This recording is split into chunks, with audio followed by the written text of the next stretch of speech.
Following interview yaDJ Ola pamwechete nekuzopiwa kwakaita mota, Dezimtukudze Zimbabwe has responded by organizing GoFundMe for Selma na Sandra just for well wishes. Welcome back to your channel. Please don't forget to like and subscribe.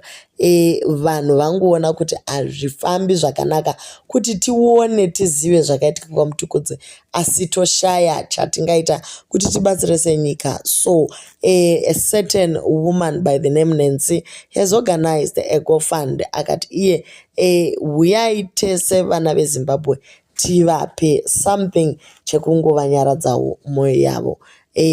Yakanzi iyo please note ndacontacta their management and vari kuziva zviri kuitika. This is just to spread love. My name is Nancy. I watched Ola 7 podcast interview with Sandra and Selma Mtukudze. What a sad and traumatic childhood. I have seen a lot of positive comments from the public and some requesting kuti tibvise mari to be set up here. Here is one to those who want to donate. Just wish them well.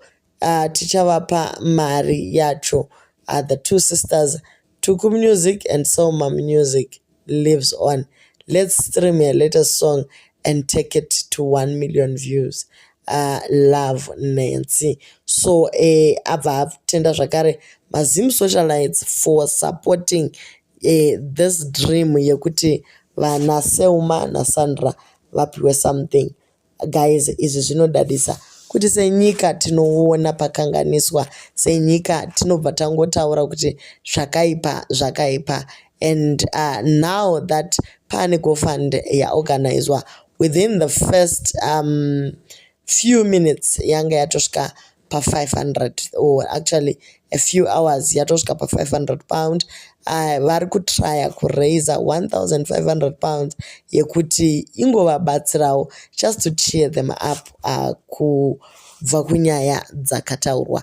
So far pane vasheyawo GoFund yacho kumapages kwavo. For example, More Boys Munetse angoti achiposta vanhu vachibva vamanyira kuda kunotukana naye. Ivo vangoshare GoFund iyo ndokuzongoti if you don't want to help, please skip the post and don't write nonsense ndinokubloga. Vamwe vabva vati aiwa ka no businessman haadaro, business renyu nderedu, muri mushandi wedu brother, you can't tarnish your image because of my issues ekwaMtukudze. Vamunetse nekushare kwavaita GoFund iyi vari kutanisha image yavo. Hatizivi kuti zviri kupinda papi izvi. Vatoti my job is to help people. It's my right to share the information. Vaya ndokupindura kuti aiwa tiri kuzvinzwisisa, it's correct, but we still have a right to respond to you. Mafungiro edu, blocking each other haishandi, apa munenge makutonga nedemo brother. Yes, but zvimwe zvacho mafamily politics, try to stay out of it. Zvoita senge uri kukwikwidzana nana Chivayo, of which you know channel yacho kwayakabva. Vamwe vari kuti vedwe iyo GoFund yamuri kuvaitira iyi muri kuvaitira chii? Ndivo vatanga kuabhuswa here? Haiwa, zvinhu zvacho hazvisi fair. Zvimwe ndizvatova zvokushaya. Musati kwatise kuti pfuurai. Chokwadi hamudi kuchinzwa. Zimbabwe tachara kupema ko yaitwa nekuti vaabhiswa here?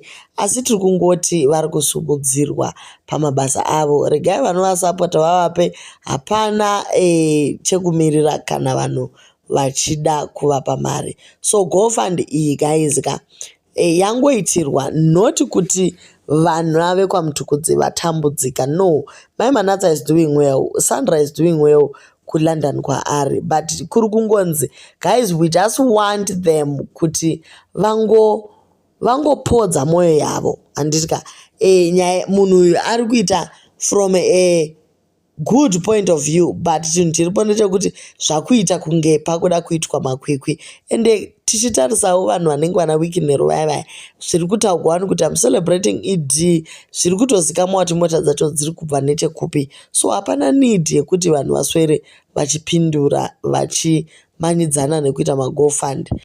sometimes GoFund yakutoita zvekutoabuswa. Vamwewo vari kuti this is a ridiculousness at its highest level.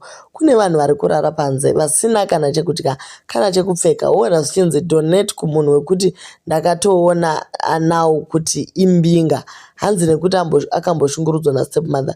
Guys, regai kudaro. Vana Shema TV, vana Uncle Saint vari busy kuvakira vanhu dzimba. Kota dii taisa muono wedu pakubatsira vanotambura instead of raising money to cheer them to put the girls up. They are adults. They need to heal because vanhu vese vari pavari vakatomboshungurudzwawo one way or the other. But anyway, GoFund haisi kumira nekuti isusu tataura. So pane vauyawo vakapa advice kuna Sandra naSelma. Hanzi Sandra naSelma chizvigamuchirai kuti kupakare paya uko hamuchatodiwi. Kune varidzi makavanzwa mama vachiti zvinhu zvese zviri kuno takazvivaka nemurume wangu kuma late 90s, so handina chinhu chemunhu chandakatora and zvangu zviripo takazvishandira nemurume wangu. Statement iroro in short rinongoreva kuti handidi vanhu papakare paya. So ladies, please respect yourself and move on, otherwise hondo yacho iyi haiperi. Start your own thing, establish your own pakare paya where you will be able to honor your dead freely. Zvisina war. I believe you got what it takes to carry on from where your dad left, and I know your services will be accessible to anyone zvisina restrictions because kubatana ndokwenyu ende mune rudo, hence your establishment will bloom and flourish zvisina kana noise. Chawodzwa chinhu chiya vasikana, chaora, chasviba, tanga ichiri clean. You would be surprised kuti whatever you are longing for kupakare paya ikoko zviri pamuri. And unless and until you allow it to manifest, you will always be strangers pazvinhu zvenyu. Regroup, redirect, refocus and shine. Hutuku huri muropa, hutuku huri mufedora yet, and nothing can change that.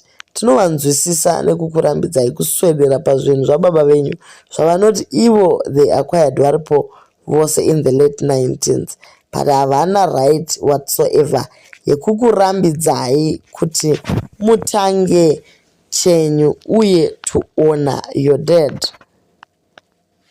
You can do this, vanhu mimi. Chimanyei before it's too late. Machema mashungurudzwa zvakwana vasikana. Now it's time to pick up yourself.